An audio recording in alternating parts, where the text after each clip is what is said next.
दोस्तों, स्वागत है आप सभी का अपने यूट्यूब चैनल पर। तो आज हम बात करने वाले हैं दिल्ली विधानसभा चुनाव के बारे में। जी हाँ, चैनल पे नए हैं तो चैनल को सब्सक्राइब कर लीजिए।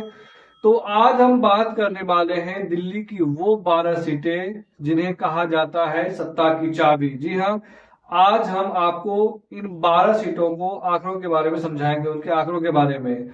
जी हाँ, तो आज हम बात करने वाले हैं दिल्ली के 20 दलित बहुल सीटों के बारे में, जो 2020 विधानसभा चुनाव में आम आदमी पार्टी ने 56% वोट के साथ 19 सीटों पर कब्जा जमाया था। जी हाँ, दिल्ली के अंदर हालांकि 12 सीट आरक्षित है दलित वोटरों के लिए, लेकिन दलित वोटरों का दिल्ली के अंदर 20 सीटों पर प्रभाव माना जाता है।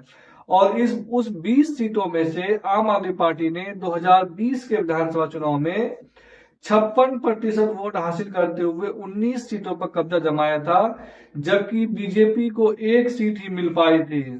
तो आज हम बात करेंगे कि दिल्ली विधानसभा चुनाव में बाजी मारने को लेकर के पार्टी पूरी ताकत लगाए हुए, तीनों ही पार्टी दिल्ली में इस बार विधानसभा चुनाव जीतने के लिए 2025 में कांग्रेस, आम आदमी पार्टी और बीजेपी पूरी ताकत लगाए हुए हैं।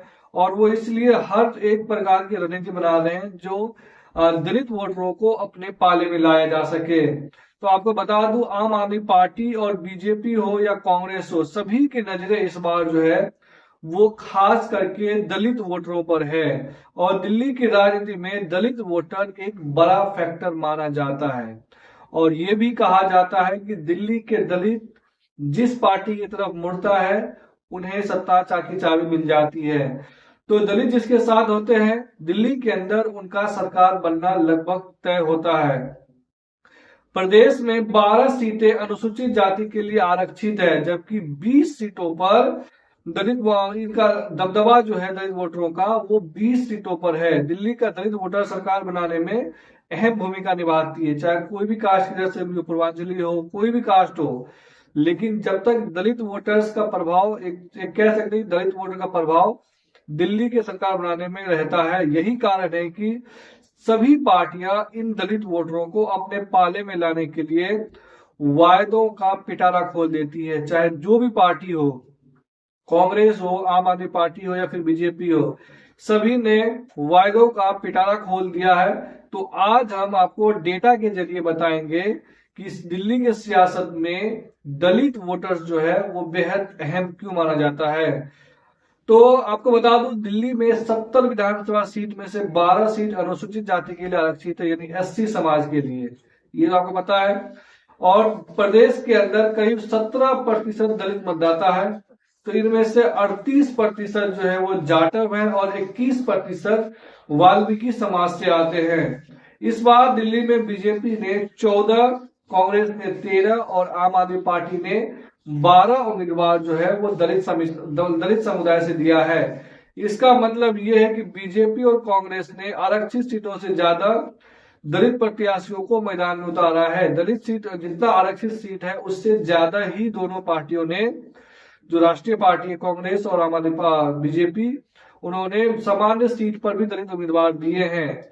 यानी बीजेपी और कांग्रेस ने सामान्य सीटों पर भी दलित उम्मीदवार को उतारा है। बीजेपी ने 2 दलित उम्मीदवार को सामान्य सीट से उतारे हैं। एक है मटिया महल, जहां से दीप्ति इंदौरा चुनाव लड़ रही है, और बल्ली मरान से कमल बागरी चुनाव लड़ रही है। यानी दोनों मुस्लिम बहुल सीटों पर बीजेपी ने इस बार दलित वोटरों को, दलित समुदाय से कैंडिडेट दिया है। तो वही कांग्रेस ने एक दलित उम्मीदवार अरुणा कुमारी को सामान्य सीट की नरेला सीट से उतारा है। नरेला की सीट सामान्य है, लेकिन वहां से कांग्रेस पार्टी ने दलित अरुणा कुमारी को यहां से उतारा है। आपको बता दूं, दिल्ली की आरक्षित सीटों पर जिस पार्टी का पलड़ा भारी होता है, उनका सत्ता में आना लगभग तय होता है। तो आपको बता दूं, एससी की वर्चस्व, जिस पार्टी में एससी का वर्चस्व होता है, उसी पार्टी की सरकार होता है। आपको शुरुआत करता हूं मैं 1993 से। 1993 में बीजेपी ने पहली बार सरकार बनाया था, और उस वक्त बीजेपी ने 12 आरक्षित सीटों में से 8 सीटों पर जीत दर्ज की थी और सरकार बनाई थी। 1998 में कांग्रेस ने दलित बहुल 12 के 12 सीटों पर जीती थी और उसके बाद कांग्रेस पार्टी ने प्रदेश में सरकार बनाई थी। 2003 में फिर से कांग्रेस ने दलित बहुल 12 सीटों में से 10 सीटों पर जीती और फिर से वो सरकार बनाने में कामयाब हुए। उसके बाद 2008 में फिर से शीला दीक्षित की सरकार ने दलित बहुल 12 में से 8 सीटों पर जीती, 9 सीटों पर जीती और फिर से सरकार बनाई। उसके बाद आती है 2013, जहां पर अन्ना आंदोलन और बाबा रामदेव का जो भ्रष्टाचार के खिलाफ आंदोलन था वो काफी उग्र था। उस टाइम पे जब चुनाव हुआ तो कांग्रेस को काफी घाटा हुआ और 2013 में आम आदमी पार्टी ने दलित बहुल सीटों पर 9 सीटों पर जीत दर्ज किया था और उन्होंने सरकार बनाया था। 2015 में आम आदमी पार्टी ने दलित बहुल जो आरक्षित सीटें हैं 12 के 12 सीटों पर जीते और फिर से सरकार बनाया और 2020 में भी दलित बहुल सीटों पर पूरे के पूरे 12 सीट जीते थी आम आदमी पार्टी ने और फिर से सरकार बनाई। तो इस तरीके से आप कह सकते हैं कि जिस पार्टी का दलित बहुल सीटों पर वर्चस्व होता है सत्ता भी उन्हीं के हाथों में होता है। तो आपको बता दूं तो इस बार भी सत्ता की चाबी जो है वो अनुसूचित वर्ग के पास ही रहेगा। पार्टी अपने वायदों के जरिए, मुद्दों के जरिए, तमाम पार्टी जो है वायदों और मुद्दों के जरिए दलित वोटरों को अपने पाले में लाने की पूरी कोशिश कर रहे हैं। दलित जिसकी तरफ जाएंगे सरकार उसका बनना लगभग तय है। इस बार दलित वोटर्स क्या केजरीवाल का फिर से साथ देंगे या फिर से वो कांग्रेस की तरफ रुख करेंगे, ये देखने वाली बात होगी। लेकिन आपको क्या लगता है इस बार दिल्ली का जो दलित वोटर्स है उनका झुकाव किस पार्टी की तरफ होने वाला है? आम आदमी पार्टी, कांग्रेस या फिर बीजेपी? आप हमें कमेंट करके बता सकते हैं। वीडियो अच्छी लगी हो तो चैनल को जरूर सब्सक्राइब कर लें। धन्यवाद।